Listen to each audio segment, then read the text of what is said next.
আসসালামু আলাইকুম প্রিয় দর্শক, চরমনাই অগ্রহায়ণ মাহফিল আগামী 26, 27, 28 নভেম্বর 2025 আনুষ্ঠানিকভাবে শুরু হবে ইনশাআল্লাহ। সেই উপলক্ষে চলছে দুটি মাঠের কার্যক্রম।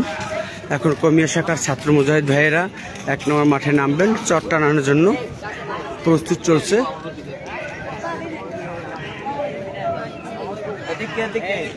একটা লাইক, কমেন্ট, সাবস্ক্রাইব, শেয়ার করে দিবেন। চরমনাই থেকে সরাসরি লাইভ হইতেছে, আমরা চট টানানোর জন্য রওনা করছি। আপনারা টিটু ভাইকে লাইক করে, সাবস্ক্রাইব করে ফলো দিয়ে দেবেন ইনশাআল্লাহ।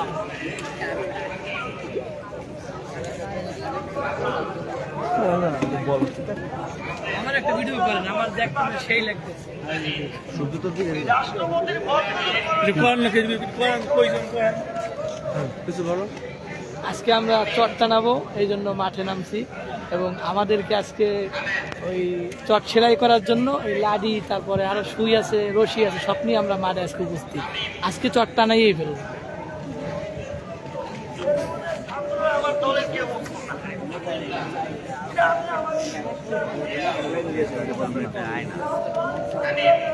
বলছেন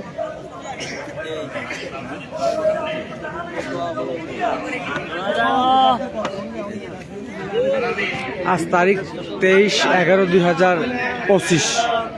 এমপিসি মিডিয়া চরমনাই থেকে সরাসরি লাইভ সম্প্রচার, মোহাম্মদ আনোয়ার হোসেন টিটু।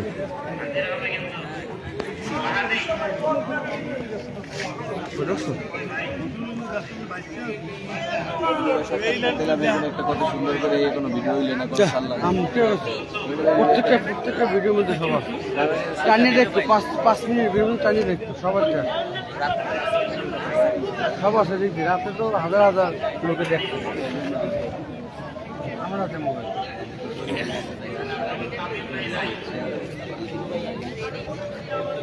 লক্ষ্য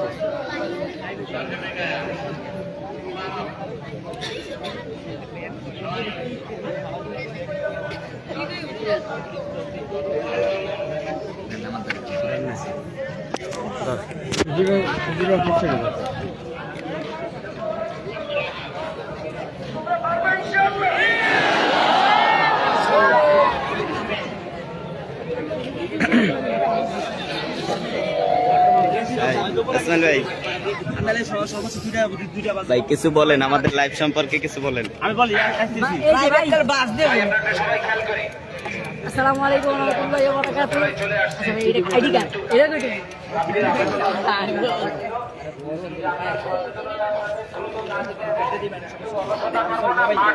মনে আছে এই কথাটা?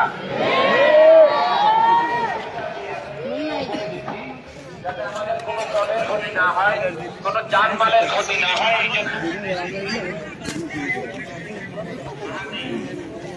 লাভটি ভালো লাগলে বেশি বেশি শেয়ার করবেন। চরমনাই অগ্রহায়ণ মাহফিল 26, 27, 28 নভেম্বর 2025।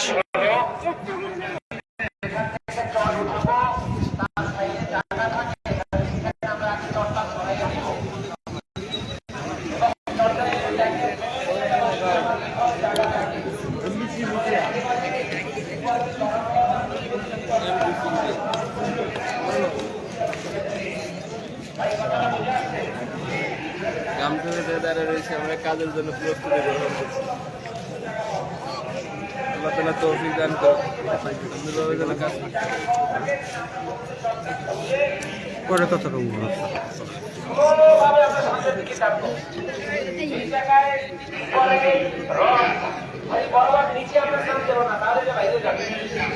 এই জন্য আমরা স্লো ভাবে টান দেবো, এটা হলো প্রথম কথা ভাই। আর উঠানোর সময় পিছনে যতটুকু সম্ভব নিয়ে আমরা উঠাবো, যাতে ওটার পর প্রেশার না পড়ে। আর দুই ভাই থেকে ওই ঘড়িটা ধরে রাখবে, যাতে ওই ঘড়িটা সোজা না পড়ে। কথাটা বুঝে আসছে সবার? আর একটা যে সমস্যাটা আমাদের হয়, আমরা যারা চট টানতে থাকি তখন আমরা বেহাল অবস্থায় থাকি, পিছনে কোনো খেয়াল রাখি না।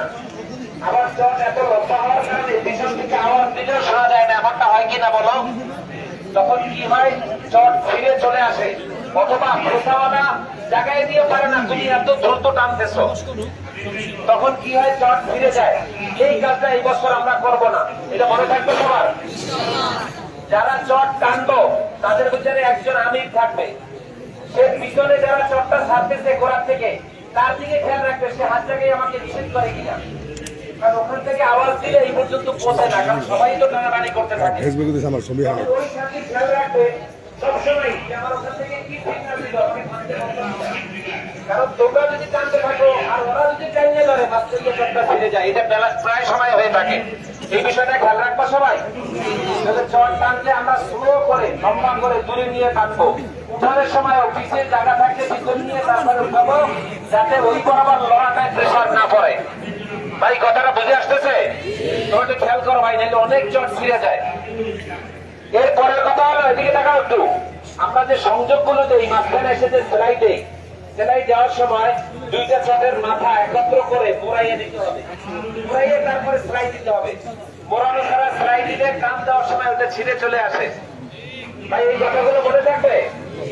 এখন আরেকটা বিষয় শোনো, যাদেরকে আমরা মঞ্চের সাইডে কাজ করতে দেব, এই বছর একটু ব্যতিক্রমতা আছে।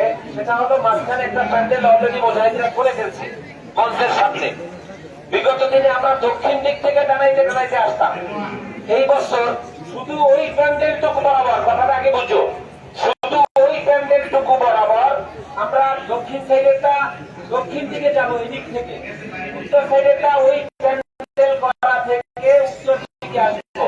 তাদেরকে আবার বুঝাবো। আর অন্য সাথীদেরকে আমরা যাদেরকে যেখানে ছেড়ে দেওয়া বসে থাকবা না। প্রথম কথা, আমাদের বিগত দিনের ফর্মুলা অনুযায়ী এই যে টিনের ঘরের বুক সাইডটা, এটা বরাবরই বাংলা বিভাগ খুব সুন্দরভাবে সুচারুভাবে এবং ফাইসলাই করে। এবছর আল্লাহ চায় তো তারাই করবে। তোমরা কি বসো আগে হয় আমাদের এই আমাদের এই শেষ করার জন্য অন্য ছাত্ররা ভালো হয়েছে। আমরা বাংলা বিভাগের আগে করার চেষ্টা করো, আর বাংলা বিভাগের চেষ্টা করো বিগত দিনের ঐতিহ্য ধরে রাখার জন্য। কি করো তোমরা? আচ্ছা ঠিক আছে ঠিক আছে ঠিক আছে। তাহলে বাংলা বিভাগ এবং রাজ বিভাগ এখানে কাজ করবে।